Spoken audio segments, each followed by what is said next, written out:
गावाच्या जवळपास राहण्याचा फायदा पण आहे आणि तोटा पण आहे। रुद्रांश शाळेतून आला आणि आम्ही निघालो गावी जायला। शनिवारचं गेलो, संध्याकाळपर्यंत पोहोचलो आणि रात्री थांबून रविवारला संध्याकाळपर्यंत इथे आलो। तयारी झाली हे बघा। रुद्रांशच्या पप्पांनी नवीन शर्ट घेऊन आणला आणि नवीनच शर्ट घालून गावाला जातात। नवीन कपडे असतील तर ते काही असो किंवा नसो ते वेळेवर घालतातच घालतात।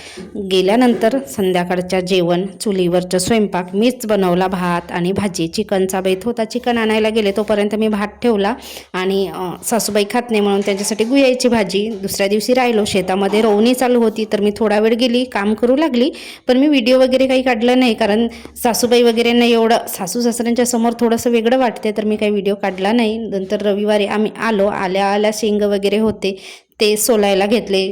गावावरून लसणाचे पानं, लौकी आणली होती, ते सामान काढलं, जिथल्या तिथे ठेवलं।